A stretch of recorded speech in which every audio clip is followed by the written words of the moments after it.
At the Syngenta Foundation, we care deeply about making sure that investment options are appropriate for smallholder needs. These include improved climate-resilient crop varieties, irrigation mechanization services and other necessary inputs, as well as cutting-edge digital and mobile technologies and input-linked agricultural insurance. We seek to ensure that these are accessible, affordable, have a strong business case, and are offered through capable and well-governed market systems and delivery mechanisms. And we want to stimulate market players to invest in such innovations in ways that will produce impact at scale. For this to happen, the increasing risks need to be addressed. For several years, the Foundation has been supporting the development and provision of agricultural insurance for smallholders. The products developed include replanting guarantees, multi-peril area yield insurance, and specific weather index insurance against floods, droughts, and other hazards. Product development and the brokerage of partnerships to make the insurance widely available in East Africa are now the responsibility of Acre Africa, which we led helping set up the Nairobi-based company and continue to support its work. Looking beyond Africa, the Foundation is now rapidly extending its insurance activities across South and Southeast Asia. If that sounds easy, it isn't. Smallholder agricultural insurance remains very challenging. Many insurance projects and pilots have failed to achieve scale and failed to outlive the grants that fund them. Premium subsidies can help drive adoption, but are not always available and may well not be sustained. Furthermore, even when they work, insurance products alone are not enough. Most of the smallholder insurance developed so far provides payouts related to inputs and input financing.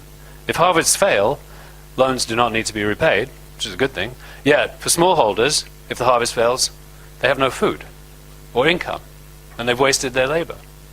So we need to expand the ways that we think about de-risking smallholder activity and investment.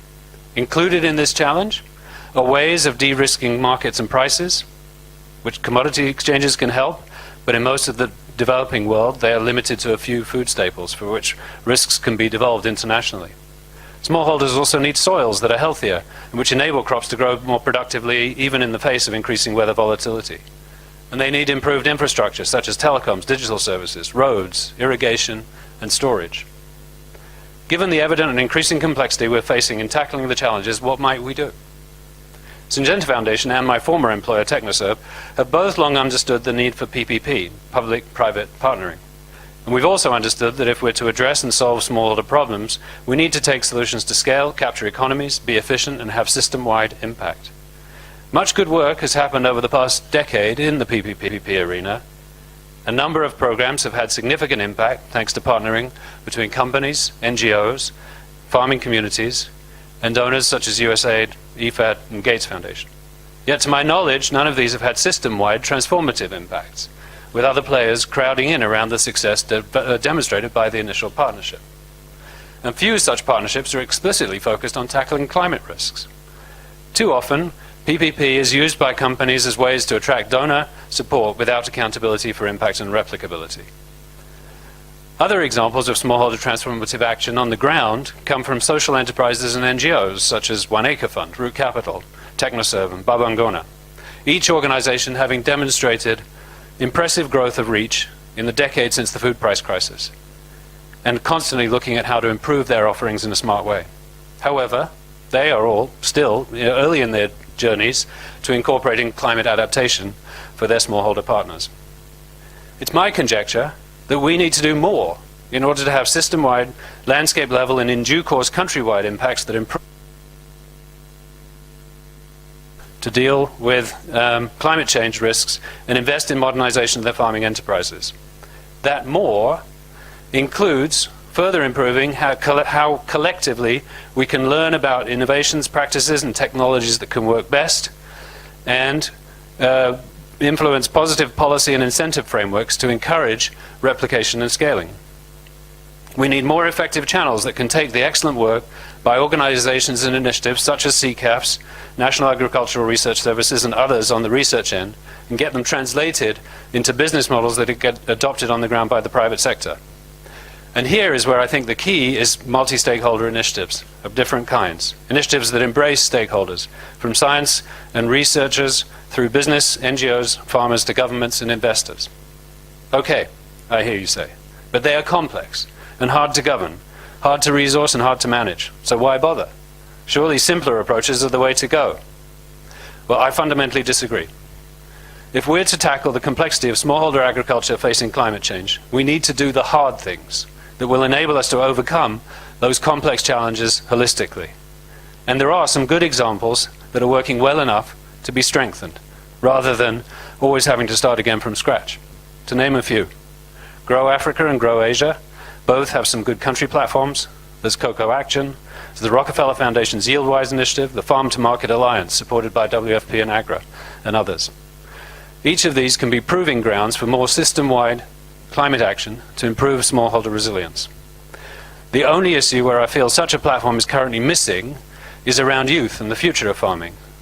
There are good MSIs for youth development, just not ones focused on youth in agriculture. Such umbrella initiatives need to be strengthened and integrated at a country level. The aim must be to coordinate and oversee delivery of replicable solutions to de-risking investment in climate-smart smallholder agriculture transformation by social enterprises, NGOs, and PPP. Looking to the week ahead, those of you participating in the Agriculture Advantage discussions will have the opportunity to look at how to encourage the international community to do the following. First, scale up climate finance in agriculture, where little financing is currently flowing into smallholder resilience and adaptation initiatives, and ensure that finance is used to support the kinds of risk reduction things I was just talking about. Increase South-South cooperation with its potential for accelerated technology and practice transfer and adaptation. Transform research and development to make sure that they are led by markets and user needs with sound business models for adoption. Make sure that farmers themselves are front and center of any of these initiatives. And, although resilience and adaptation are the core of what farmers need, ensure that co-benefit opportunities to promote mitigation are attended to as well. Albeit, any such activities for smallholders and their business partners need to be remunerative, which is often very challenging when when carbon prices are so low. As you have these discussions, and in particular consider how to move ideas into action, I ask you to consider two questions.